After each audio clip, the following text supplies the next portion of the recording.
Indonesia yang akan musnah. Indonesia. Anak muda kita tak merempat seperti Indonesia. Malaysia, duit kamu murah. Duit kamu murah, tahu tak? Dulu, ketika dunia belum begitu terbuka oleh teknologi dan media sosial, hubungan antara rakyat Indonesia dan Malaysia banyak dibentuk oleh stereotip. Salah satu yang paling mencolok dan seringkali menyakitkan bagi rakyat Indonesia adalah cara sebagian masyarakat Malaysia memandang Indonesia, terutama dari kalangan Melayu Malaysia.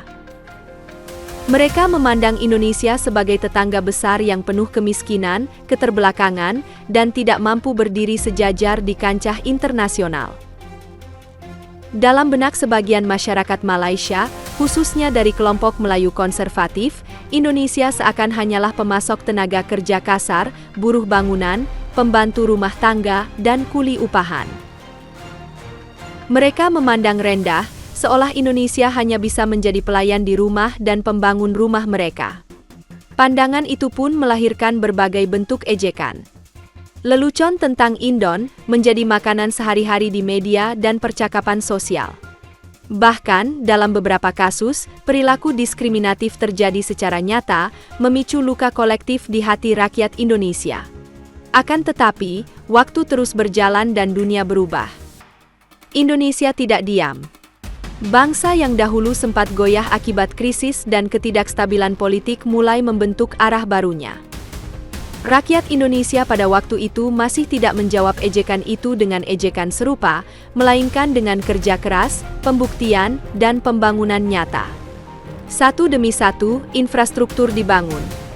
Pelabuhan, tol, bandara, dan kawasan industri bermunculan. Iklim investasi diperbaiki. Pendidikan mulai digalakkan. Ekonomi digital dirangsang. Dan secara perlahan namun pasti, Indonesia bertransformasi dari negara berkembang yang sempat goyah, menjadi negara yang kini duduk di meja besar dunia. Kini, Indonesia adalah anggota tetap dari klub ekonomi paling bergengsi dan terbesar dunia, yaitu G20. Baru-baru ini, Indonesia juga diterima masuk ke dalam aliansi kekuatan ekonomi baru BRICS, bersama negara-negara raksasa seperti China, India, dan Rusia. Dalam banyak aspek, Indonesia telah melampaui Malaysia. Baik dari sisi PDB, investasi teknologi, pertumbuhan digital, ekspor manufaktur, bahkan pengaruh geopolitik.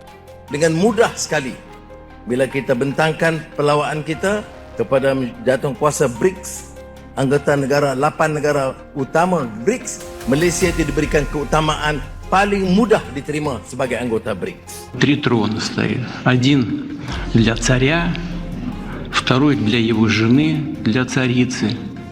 А третий трон, как вы думаете, для кого? Господин премьер-министр практически не задумываясь ответил, для второй жены. Juga saya sangat terima kasih Rusia mendukung Indonesia menjadi anggota BRICS penuh dengan waktu yang sangat cepat. Sementara itu, kehidupan kaum Melayu di Malaysia mengalami stagnasi, bahkan kemunduran di berbagai lini.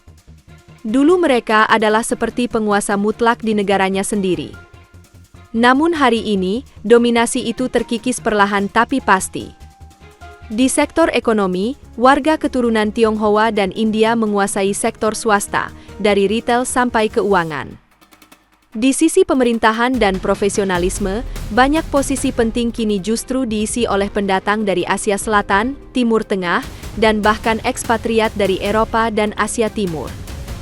Mereka tidak hanya bekerja di balik layar, akan tetapi wajah mereka mendominasi di pusat kota, atau tempat yang mencerminkan orang-orang cerdas di Malaysia.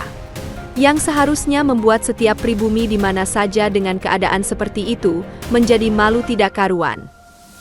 Apa yang dialami oleh kaum Melayu Malaysia saat ini bukan lagi sekadar kehilangan dominasi ekonomi, tetapi pergeseran peran dalam tanah air sendiri.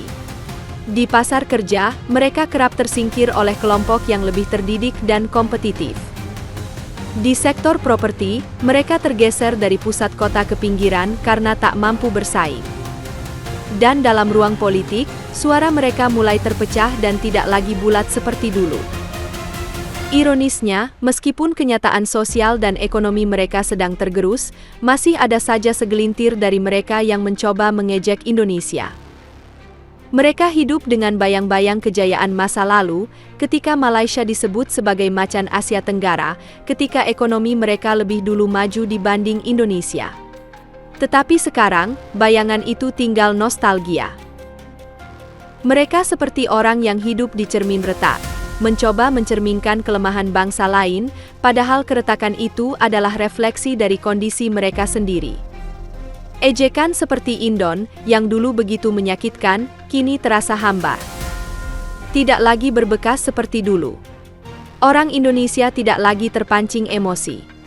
Bahkan lucunya, orang Indonesia justru menantikan ejekan itu, hanya untuk menjadikannya alasan, menampol balik lebih keras wajah pengolok, dengan realitas nyata yang bahkan dapat dilihat dengan mata telanjang. Mereka tahu, hari ini posisi mereka telah berubah. Ketika disebut dengan kata Malaidesk, sebuah sindiran tentang transformasi Malaysia menjadi negara kelas menengah dengan ketimpangan etnis, sebagian besar masyarakat tipe M Malaysia pun hanya bisa menghindar dengan 1000 alasan yang seringkali tidak logis.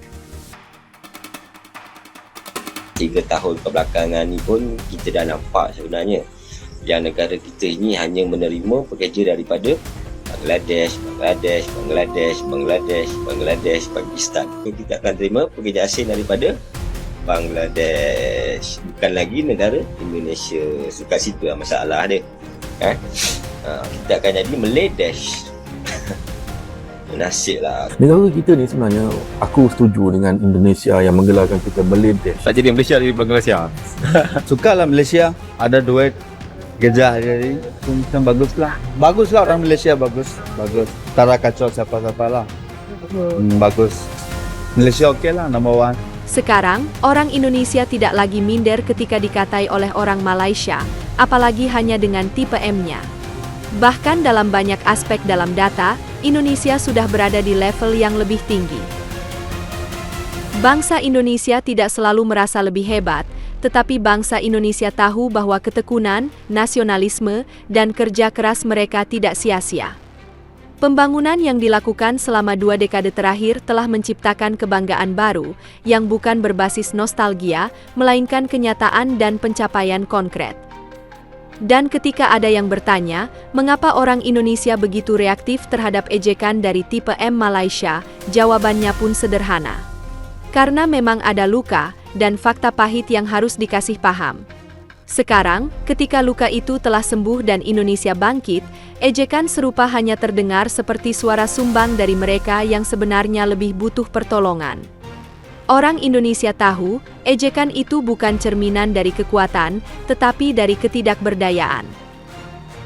Karena mereka yang kuat, tidak akan merasa perlu merendahkan. Mereka yang besar, tidak akan merasa terancam oleh kebangkitan tetangga. Tapi sayangnya, sebagian masyarakat tipe M Malaysia belum belajar pelajaran itu.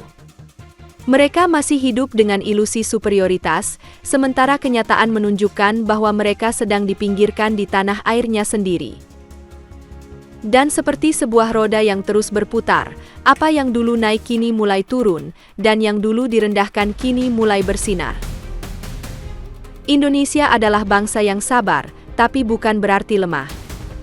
Ketika sabar itu selesai, yang datang bukanlah dendam melainkan pembuktian. Dan dalam kasus tertentu yang memang terlihat keterlaluan, adalah pemahaman. Pemahaman di mana tipe M dibuat tidak berkutik dan berdaya. Dan yang paling miris, faktanya mereka tidak semakin membaik tapi semakin digerus bangsa asing dari waktu ke waktu. Setiap mereka ingin membalas, mereka akan memanfaatkan kelebihan kaum lain. Celakanya dengan cara itu, kaum lain menjadi selangkah lagi lebih maju di Malaysia. Begitu terus hingga suatu saat tipe M kehabisan power di semua lini. Dan saat itu sudah terjadi, kaum lain yang lebih memiliki power dengan jumlah yang sudah tergolong tidak wajar, akan memiliki kuasa mutlak di tanah Malaysia. Kini, jika ada ejekan datang dari seberang, rakyat Indonesia tidak membalas dengan marah. Mereka tersenyum. Karena mereka tahu, balasan terbaik bukan kata-kata, tetapi kemajuan yang tak bisa disangkal.